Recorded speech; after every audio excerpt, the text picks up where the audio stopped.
Hello, my name is Walter Neary, and I would like to share a talk that I gave in November of 2024 in downtown Tacoma. The idea is that I was hoping to memorialize it because it's a way of understanding how an entire U.S. Army fort can be erased from history. Doesn't happen often, thank heavens, but it did happen here. And so we're going to talk about that a little bit. I'm a historian at the All Volunteer Historic Fort Steilacoom Association. I want to begin by acknowledging that where I am talking from now, as where I was talking in Tacoma in November, represents the traditional lands of the Coast Salish peoples. The Fort Steilacoom in particular is on the hunting and gathering lands of the Nisqually, Puyallup, Steilacoom, other tribes. We are grateful for the stewardship both then and now. And we are also aware as a U.S. Army fort, though not affiliated with the U.S. Army, that the history is complex. And we're going to talk about that in just a moment. What we're going to talk about is how history is remembered and recorded through the example of Fort Steilacoom. We're going to talk about what the National Fort Steilacoom Historic District is, because you might wonder, well, did it even exist to disappear? We're going to talk about why nobody knows about Fort Steilacoom. U.S. Army fort for 20 years, you'd think somebody would know about it. And then we're going to talk about a little bit about the future of the fort, given the way that it developed over the years. Um, Fort Steilacoom and the Fort Steilacoom Historic District was on the National Register of Historic Places, is located on Steilacoom Boulevard in the city of what is now the city of Lakewood, Washington. You will pass by it. Good chance if you're on your way to Steilacoom. It is located on the grounds of Western State Hospital. The parade ground, the Civil War era parade grounds are the front lawn of the mental hospital. And we are located just north of the park that gave that got its name from Fort Steilacoom. An aerial view shows that because of this history, the way things laid out, a lot of greenery got preserved. The park is there in the foreground. Pierce College is on the lower left there. This was all part of the U.S. Army post on land rented from the British, which is something we'll talk about a little bit later. This aerial view shows that there are some very real buildings still associated. These buildings were built in 1857 and 1858. Four of the oldest buildings still standing in Washington and the oldest grouping. The building on the far right, the Interpretive Center, was the chapel for the fort, and then became the part of the first women's ward. The three buildings in the center are what's left of a row of officers' quarters that were built for the officers of the fort, the middle house being for the commanding officer, would later become housing for people who worked at Western State Hospital. Of course, that's the hospital on the left there. To understand how this story unfolds, it's important to recognize that for a while there, it wasn't really sure who would take over the land that we now call Idaho, Washington, and Oregon. Um, it was probably always destined to be part of the United States, but it was uncertain enough that the British laid claim to it, and there was a joint occupancy, very unusual, recognized joint occupancy. And the British were out. It got the lead on developing the area as European colonizers. Um, as you know, or you may not know if you don't live in Lakewood. In Lakewood, we don't really grow crops; we grow gravel. It's very gravel ground, and so it's not necessarily a great place for a farm. However, the British thought what they would do is try to create some farming so that if the United States came along, at least the British would have some industry going. Maybe the United States would buy them out. And so among the farmers they turned to were a good example on the upper right there is a guy named John Flett. He would later return and be part of Lakewood history, but in this example, he is a Canadian who was among 80 people imported. I think they started with 77, and then three babies were born on the way to Washington. It didn't work out, is the short version of that. And they ended up going to Oregon and other places. And the British were trying to figure out what to do when they met Joseph Heath, who was on the right. He had been kicked out of England for gambling, and the family said, earn some money back. The one thing he knew how to do was farm. And so Heath was a farmer on this property, worked with employed members of the Steilacoom tribe and other tribes. And he created a pretty successful farm that is recreated here by historian Steve Anderson. I'm going to mention Steve Anderson later. Steve wrote about what I'm talking about from the Fort Nisqually perspective, and I am indebted to him. This talk, I don't think our understanding of Fort Steilacoom would be anywhere near as complete without Steve Anderson's work. Anyway, and he's also an artist, so that's what the farm looked like. When Joseph Heath died, the buildings were left vacant. And the U.S. Army came along at that time, particularly Officer Bennett Hill, who's on the right there, seen after the Civil War. And the officers of the U.S. Army showed up in 1849 and said essentially, "Hey, it's going to be part of the United States. We'd like to create a fort here." There was a need for a murder trial. There had been a killing of an American outside Fort Nisqually. And so they needed a place in a hurry, so they rented Heath's old buildings and the grounds. This chain of events has preserved this area, of course, for a long while. And it was for 19 years the U.S. Army stayed in that vicinity. We need to acknowledge that the fort has a very complex history. There's no question of that. It's important to recognize that the history is complicated enough that I think this family provides a good example. August Kautz is the gentleman on the left. West Point graduate. He would go on to play an important role in the U.S. settlement of Washington. He would play a role in the Treaty War. He would play a role in the U.S. Civil War that we'll talk about a little bit. Like a lot of the officers, he was married. You go visit the family, you'd become married to a Native American woman. The woman on the right of him is Kitty Kautz. Kitty was not her native name. One of her sons, one of their sons would give a newspaper interview later on and refer to her by that name. I defer to how natives would use her name, but what the sons would later go on to do is have more children, and their two kids. I am told that there are about 50 descendants, 50 descendants of the Kautz family enrolled in the Nisqually tribe. So it goes to show how the interrelationships took place. This is an aerial view of the buildings that Kautz constructed. Obviously, he supervised. He didn't build it all himself. There are about 25 of them. This is seen from a hill in what's now Fort Steilacoom Park. It was a little mini city, and had a fairly large operation. It had a huge payroll. Later on, just to stay on the theme of Kautz, he would serve a role in the U.S. Civil War. He commanded a battalion of African American troops, and later on, when Lincoln got assassinated, Kautz was one of the people who served on the tribunal to try the assassins. That's Kautz there, third from left. You look at the transcript; he asked questions. He was definitely a participant. And I get into this because it's important to understand that Fort Steilacoom actually had a history. And to get you thinking about, well, gee, why doesn't anybody know about it?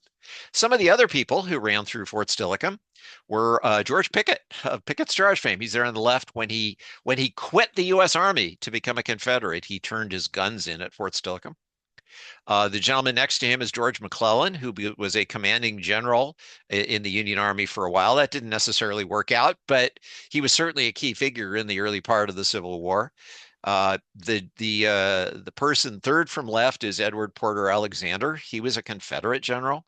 His diary, if you want to know what it was like being a Confederate general, just to understand the history, his diary is a must read, very detailed. The gentleman on the far right is an example of one of many people from Fort Steilacoom who served in the Civil War. Silas Casey did a lot of things in the Civil War. He wrote a manual on infantry tactics, actually 3 of them. But he also, when McClellan was standing up the Army of the Potomac, Casey was in charge of drilling and training and basically caring for the troops. And we're talking about 100,000 people. The U.S. Army before the Civil War was like 14,000, something like that. And the Army of the Potomac had to be more than 100,000. And so Casey was sort of responsible for the training of that, a guy who had, served at Fort Steilacoom. The other part of the U.S. Army in early Washington Territory is that most of the actual privates, most of the the worker bee soldiers, if you will, were German and Irish immigrants. They were people who were off the boat in Germany, off the boat in Ireland. If you served in the U.S. Army, you could become a citizen. And you were escaping prejudice. This is a cartoon of how Irish people were portrayed in the news media. It's, there's always got to be racism and hatred of immigrants, and this certainly is an example of that. The Irish soldiers could find a path, and many retired or left service and would later become settlers in Washington Territory. Their story is a little harder to tell because we don't necessarily have diaries and memoirs. It's important to recognize that the same thing is true of a lot of women at the fort. The fort employed a large number of laundresses. You see here members of the Casey family on the left. The woman on the right is Mary Slaughter, whose husband was killed during an engagement. Um, and we seek to tell their history through living history, through the minimal but real written record. There are a lot of people who came through Fort Steilacoom, and we're not even talking about civilian employees, Native American employees. Um, just some of the things the fort was involved with. The first U.S. trial for murder in the territory. Uh, it was a major source of employment and payroll. In 1853, there was a smallpox epidemic, and the army surgeon inoculated natives, civilians, soldiers. We need to acknowledge that it was a U.S. Army fort. We are all volunteer. We're not associated with the U.S. Army, but we inherit its history. And the fort was part of the Puget Sound Treaty War and associated activity. The fort was also involved in something called the Pig War dispute with Britain. It's got a great name, and it's the source of a national park up in the lovely San Juans. But it did not actually lead to a war.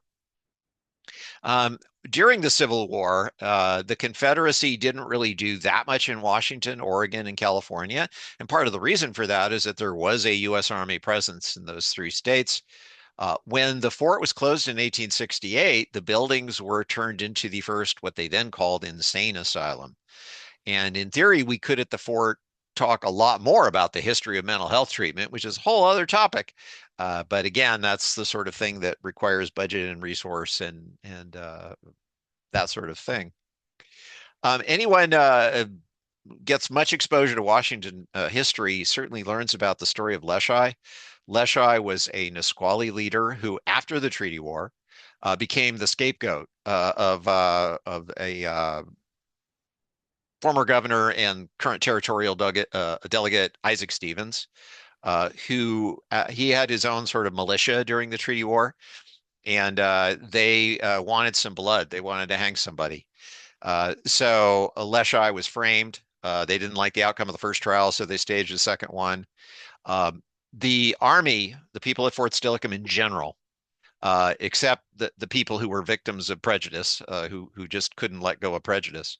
The officers who could think realized that Leschi, number one, this had happened during a war, so the civilian courts should not have jurisdiction over that. Number two, he wasn't even at the location where it was alleged he was. And this is a map drawn by Kautz, who published a newspaper with several other people, including people at Fort Nisqually, other places, to try to convince people that Leschi was innocent. It didn't matter.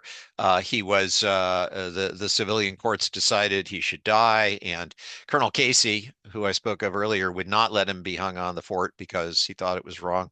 So the civilians took him several hundred yards away and hung him there. Very sad story.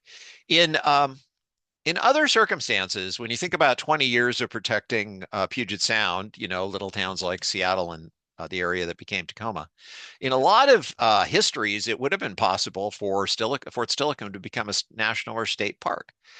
You look at the very, very, very first fort by a few months in Washington was Vancouver, Fort Vancouver, which they now brand as Vancouver Barracks. There are other national parks, including one in the San Juans for for a war that didn't take place, but it's in a very scenic area. So if you're with the National Park Service, great place to visit. Ditto Seattle, have a park in Seattle for something that happened in Alaska, the Klondike Gold Rush. And again, great places to learn about the history. But it's interesting what it takes to become, a national park. The reason I think that matters is that you can do things with the resources of a sponsor. So, for example, Vancouver Barracks, Fort Vancouver has some great videos about that involve some of the Native American and other activity. A lot of people from Hawaii worked at these forts, and the videos about that. Uh, Little Big, the site of Little Bighorn, they do some amazing things now with all sides in that conflict. There's you see a video there about something related to Black History Month. It's amazing what you can do when you have a sponsor and a budget and people trained in, museum operations. Um, in a lot of situations, you could have had, apologies, this slide looked a lot better on the McMenamin screen. There's a lot of places with fort in their name that have become parks or, settlements. So why not Fort Steilacoom?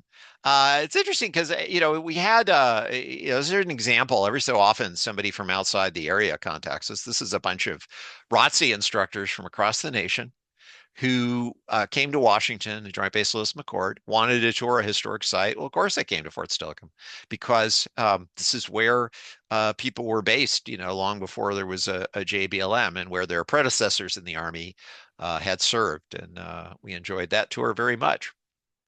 And yet, Fort Steilacoom was not in Wikipedia for forts in Washington until June of 2024. And I know that because I went looking for it. I thought, oh, I'll see what they have about us. And we weren't there. Um, Even in Lakewood, Steilacoom DuPont, people know about, if you say Fort Steilacoom to someone, they think you're talking about the park. And the reason for that is that their parents and grandparents had no idea that our fort existed or little idea. And that's what we're going to talk about. Whatever happened to this fort? So here's an important part of the story.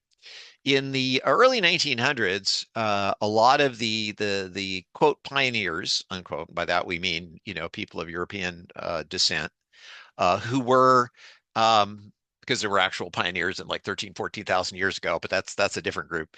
Um, the pioneers of European slash American descent decided uh, to start honoring the history and talking about the history. And here's a very early post newspaper story about something related to the Alaska Yukon Pacific Exposition in Seattle, where they were talking about reproducing old Fort Nisqually. About it clusters much of Washington's pioneer history. Now that's interesting because you're like, well, wait a minute. Walter's been talking about Fort Steilacoom. What's going on here? This is odd. So let's talk about Fort Nisqually and let's talk about Fort Steilacoom. Well, if you had come to this area in 1858 or 59, you would have seen a map that had two different forts. Fort Nisqually was the British fort around which they based their fur trapping operations and then quickly agricultural operations. Fort Steilacoom was nearby, and it was designed to be near the town of Steilacoom to occupy those vacant buildings, and then later new buildings went up in 1857. These are two different forts.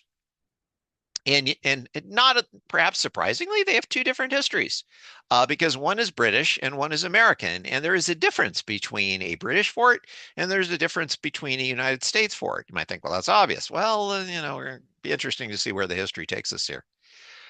The way this played out is that Fort Nisqually was moved slash recreated, not in DuPont, but at the tip of Tacoma in Point Defiance Park. And if you go there now, you will get a vibrant experience in living history and learn a lot about settlement by people of European descent in in Puget Sound. And it's a wonderful thing because, there's plenty of, United States museums around the country, but a little rarer to find one so dedicated to the British experience. And I chose these photos somewhat randomly. In fact, I could have found photos of a lot more people packed in there. I volunteered at the candlelight tour. The last one we had, I think there were 1,300 people came through. It is an amazing place, and I'm glad it exists. We all are. But you might say to yourself, wow, how did a British fort manage to get, this giant presence?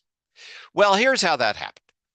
So in the 1920s, when people were talking about the early American history, you will note that people were talking about, as one clip says on the left there, people going to Fort Nisqually to visit the site of the first American home built in the Puget Sound district. Well, that's interesting because I had thought it was a British fort. Well, if you look at that position, 1927, Fort Nisqually was the cradle of American civilization in the Pacific Northwest. And what's interesting about that, of course, is that it actually wasn't. It was the cradle of British civilization in the Pacific Northwest.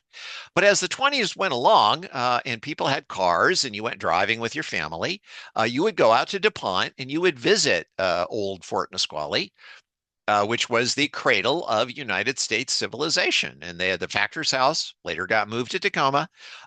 Beautiful place to visit. Hey, pioneer history. In the 1930s, there was a relocation to DuPont to become, excuse me, to Tacoma to become a tourist attraction, basically, and a place to celebrate a version of history.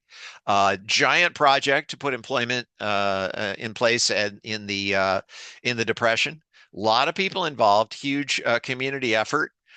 The You'll note in this particular news story, there's a reference to it's a new scene. Today, there are no white pioneers fleeing to a refuge from warring Indians, which actually never happened. I mean, I suppose there were certainly British people who found it as a place to, of protection, but it was certainly not the United States place where you fled for refuge from Indians who were disputing the nature of reservations that were being forced on them, which is sort of what part of what the treaty war was about. Um, so there's that piece going on. So okay, Fort Nisqually, American heritage. Meanwhile, Western State Hospital's humming along, and they quickly moved out of the old Fort August Couts buildings. They started building other structures. This is the first large hospital complex. They later built another one that still stands in part today. The This is a view of the three officers' quarters that we now represent as Army quarters. Here you see a family that worked at, excuse me, I assume it was the man worked at Western State Hospital. And the house behind them is the commanding officer's quarters. That's where the superintendent lived. Important part of Western State Hospital history. This is a view of Steilacoom Boulevard. There's housing there for the people who worked at the farm. Western State eventually developed a very large farm. Um, I think we have to talk about the stigma of mental illness because you did not take your family for a scenic drive to the insane asylum. That was not a thing. And that grave on the right is just to remind me to talk about how that in Fort Steilacoom Park, there's a cemetery where more than 3,000 people were buried in one form or another without a name. They were represented either not at all or by a number. Nonprofit group named Grave Concerns led the way on putting names on a lot of these markers. That's being remediated. But when they in the area where in the time when the United States was building American museums, you weren't going to Fort Steilacoom. So what that meant is that if you wanted to celebrate United States history, you wanted to go to Fort Nisqually, which was moved from DuPont to Tacoma, and was the fort that once protected the settlers of Pierce County from attacks by raiding Indians. Now, again, that's a very troublesome way of referring to the treaty war, but it's not even remotely accurate because the British did not protect.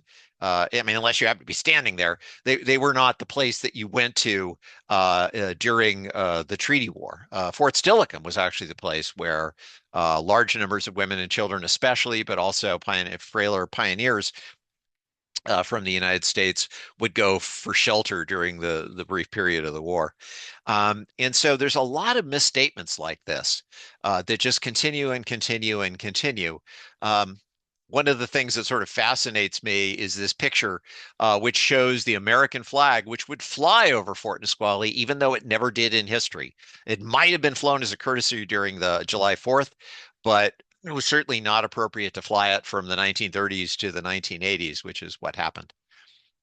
The most offensive thing, and this is just horrible, is that a group of business people decided to dress up like John Wayne movie Native Americans and come up with what they represented as the kind of thing that would take place during the treaty war. And they took, quote, hostages, unquote, from some of the historians and business leaders. Just super offensive. But it did kind of cement this idea that Fort Nisqually was the place that had a role in the treaty war. In fact, some of the British at Fort Nisqually got beaten up by some of Territorial Governor Isaac Stevens' thugs for being too nice to Native Americans. I mean, Stevens had a whole kind of thug militia that, did things like that, which he stood up because he didn't think we had enough United States Army people presence. And thug is my term for it. There were certainly some people who had discipline. There were certainly some people who committed atrocities. So like anything, it's complex. Anyway, this is just disgusting. It makes me sick. The one thing I'd note is that in the ceremony, there was a presentation of the flag from Fort Steilacoom. But nobody talked about Fort Steilacoom because it didn't exist.